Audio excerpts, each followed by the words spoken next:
Hello മച്ചാമാരെ, welcome to my channel വെൻസാൻഡോ. ഞാനിന്ന് നിങ്ങളെ പരിചയപ്പെടുത്താൻ പോകുന്നത് ബ്ലഡി മേരി എന്ന ഷോർട്ട് ഫിലിമിനെ കുറിച്ചാണ്. ഈ ഒരു പടത്തിൽ ഒരു അടിപൊളി ട്വിസ്റ്റും കാത്തിരിപ്പുണ്ട്. അതുകൊണ്ട് തന്നെ ഈ ഒരു വീഡിയോയുടെ അവസാനം നമുക്ക് മനസ്സിലാവും ഈ ഷോർട്ട് ഫിലിമിന്റെ ഒരു ക്ലൈമാക്സ്. അതുകൊണ്ട് തന്നെ ഈ ഒരു വീഡിയോ വളരെ ഇൻട്രസ്റ്റിംഗ് ആണ്. വീഡിയോ മുഴുവനുമായി കാണുമെന്ന് ഞാൻ പ്രതീക്ഷിക്കുന്നു. അപ്പൊ നമുക്ക് നേരെ വീഡിയോയിലേക്ക് പോകാം.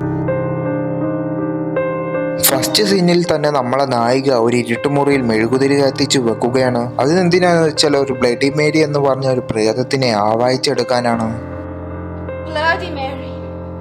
ആ സമയമായിരുന്നു അവളെ പിറകിൽ കൂടെ ഒരു രൂപം മാഞ്ഞു പോയത്. എന്നാൽ അവൾ തിരിഞ്ഞു നോക്കിയപ്പോഴോ അവിടെ ആരെയും കാണാനുമില്ല. എന്നാൽ നമ്മളെ നായിക ആവാട്ടെ വേറൊന്നും നോക്കാതെ ബ്ലഡി മേരി എന്ന് വിളിക്കുകയാണ്. ആ സമയം തന്നെ അവിടെ കറണ്ട് പോവുകയും പിന്നെ അവൾക്ക് സംഭവിച്ചത്. പക്ഷെ ഇതിലൊരു ചെറിയൊരു ട്വിസ്റ്റ് ഉണ്ട്. ഇതൊരു ഷോർട്ട് ഫിലിമിന്റെ ഷൂട്ടിംഗ് ആയിരുന്നു. നമ്മളെ ഈ നായിക അവിടെയുള്ള ഒരു വലിയൊരു ഷോർട്ട് ഫിലിം ആർട്ടിസ്റ്റ് ആയിരുന്നു. പക്ഷെ ശരിക്കുമുള്ള ട്വിസ്റ്റ് ഇനിയാണ് നടക്കാൻ പോകുന്നത്. നമ്മളെ നായിക ഷൂട്ടിങ്ങും കാര്യങ്ങളൊക്കെ കഴിഞ്ഞ് മേക്കപ്പ് റൂമിൽ വന്ന് ഇരിക്കുകയാണ്. അങ്ങനെ നമ്മളെ നായിക വലിയ രീതിയിൽ മേക്കപ്പും കാര്യങ്ങളൊക്കെ ചെയ്തുകൊണ്ടിരിക്കുന്ന സമയത്തായിരുന്നു പെട്ടെന്ന് കറണ്ട് പോകുന്നത്. എന്നാൽ അവളാവട്ടെ ഈ ഒരു കാര്യമൊന്നും വകവെച്ചില്ല. എങ്ങനെയായാലും ഒരു പ്രേതപ്പടത്തിന്റെ ഷൂട്ടിംഗ് കഴിഞ്ഞ് വന്നതല്ലേ, അതുകൊണ്ട് ചെറിയൊരു പേടിയൊക്കെ അവൾക്ക് ഉണ്ടായിരുന്നു.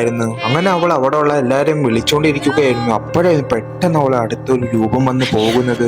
അത് കണ്ടപ്പോൾ തന്നെ അവളെ പാതി ജീവനും പോയി. അങ്ങനെ അവൾ നല്ല രീതിക്ക് പേടിച്ച് ആ റൂമിൽ നിന്ന് തന്നെ ഇറങ്ങി പോവുകയാണ്. പക്ഷെ അവൾ റൂമിൽ നിന്നും ഇറങ്ങിയപ്പോഴോ അവിടെ ഒറ്റ മനുഷ്യരും ഇല്ല, ഫുള്ളും നിശബ്ദതയും. അവൾ അങ്ങനെ നടന്ന് ആ ഷൂട്ടിംഗ് നടന്ന സ്ഥലത്ത് വന്നപ്പോഴോ അവിടെയും ഒറ്റ മനുഷ്യരും ഇല്ല. എന്നാൽ ഈ ഒരു ഇരുട്ടും നിശബ്ദതയും കണ്ട് അവൾക്ക് നല്ല രീതിക്ക് തന്നെ പേടിയാവാൻ തുടങ്ങി. അവൾ അങ്ങനെ എല്ലാരും നോക്കിക്കൊണ്ടിരിക്കുന്ന സമയത്തായിരുന്നു പെട്ടെന്ന് ബാക്കിൽ ഒരു ശബ്ദം കേൾക്കുന്നത്. അവൾ അങ്ങനെ ആ ഒരു ശബ്ദം എവിടെ നിന്നാ വന്നതെന്ന് നോക്കാൻ പോവുകയാണ്. അങ്ങനെ അവളാവട്ടെ ആ ഒരു മെഴുകുതിരിയുടെ വെട്ടത്തിൽ മാത്രം നല്ല രീതിക്ക് പേടിച്ച് നടന്നു പോവുകയാണ്. അവൾ മുൻപോട്ട് നടന്നു പോകുമ്പോഴും ആ ഒരു ശബ്ദം കൂടി കൂടി വരികയാണ്. അവൾ അങ്ങനെ ആ ശബ്ദം പിന്തുടർന്ന് ഒരു റൂമിന്റെ അകത്തേക്ക് കയറി വരികയാണ്. അവൾ ഏകദേശം റൂമിന്റെ അകത്തേക്ക് ആയപ്പോൾ പെട്ടെന്ന് തന്നെ ആ റൂമിന്റെ ഡോർ അടഞ്ഞു പോവുകയാണ്. ഇത് കണ്ട് പേടിച്ചു പോയ അവൾ ഡോർ തുറക്കാൻ ശ്രമിച്ചപ്പോഴോ ഡോർ തുറക്കുന്നതുമില്ല. പിന്നെ അടുത്ത സീനിൽ കാണിക്കുന്നത് ആ ഷൂട്ടിങ്ങിനുള്ള ആളുകളെല്ലാം ബാക്കപ്പ് ചെയ്ത് പോകുന്നതാണ്. അങ്ങനെ അവിടെ നിന്ന് എല്ലാവരും ആ ഒരു വീട് വിട്ട് പോവുകയാണ്. പക്ഷെ ആ ഒരു പെൺകുട്ടി മാത്രം ആ റൂമിൽ ഒറ്റയ്ക്കായി. എന്നാൽ അവളാവട്ടെ ആ റൂമിന്റെ അകത്ത് കടന്ന് നിലവിളിച്ചിട്ട് പോലും ആരും കേൾക്കുന്നില്ല. അവൾ അങ്ങനെ നിലവിളിച്ചുകൊണ്ടിരിക്കുന്ന സമയത്തായിരുന്നു വീണ്ടും ആ ഒരു ശബ്ദം അവളെ പുറകിൽ നിന്നും കേൾക്കുന്നത്. എന്തായാലും പെട്ടുപോയി. ഇനി ആ ശബ്ദം എവിടെയാണെന്ന് നോക്കാൻ വേണ്ടി ആ ഒരു പെൺകുട്ടി പോവുകയാണ്. അങ്ങനെ അവൾ നോക്കുമ്പോഴായിരുന്നു ഒരു കണ്ണാടിയിൽ ചുമന്ന അക്ഷരത്തിൽ ഐ ആം ഹിയർ എന്ന് എഴുതിയിരിക്കുന്നത്. ഇത് കണ്ടപ്പോൾ തന്നെ വീണ്ടും അവളെ പാതി ജീവനും പോയി. ഇപ്പോൾ അവൾ വിചാരിച്ചിട്ടുണ്ടാവും എന്തിനാണ് ഞാൻ ഇവിടെ വന്നതെന്ന്. എന്നാൽ അവളാവട്ടെ ആ ഒരു കണ്ണാടിയിൽ ചെന്ന് അവൾ മുഖം നോക്കിയപ്പോഴോ വീണ്ടും ആ ഒരു ശബ്ദം തന്നെ കേൾക്കുന്നു.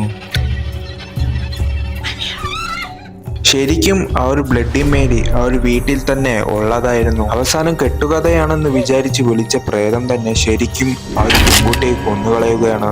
പിന്നെ നിങ്ങൾക്ക് ഈ ഒരു കഥ ഇഷ്ടമായി എന്ന് ഞാൻ വിശ്വസിക്കുന്നു. വീഡിയോ ഇഷ്ടപ്പെട്ട് കഴിഞ്ഞാൽ സബ്സ്ക്രൈബ് ചെയ്യേണ്ട, ഒരു ലൈക്ക് മാത്രം ചെയ്താൽ മതി. ഞാനൊരു തുടക്കക്കാരനായോണ്ട് എന്തെങ്കിലും തെറ്റുകളുണ്ടെങ്കിൽ ക്ഷമിക്കുക. പിന്നെ നിങ്ങളുടെ അഭിപ്രായങ്ങൾ കമന്റ് ബോക്സിൽ അറിയിക്കാനും മറക്കരുത്. അപ്പോൾ അടുത്ത വീഡിയോ വരുന്നത് വരെ ഗുഡ് ബൈ.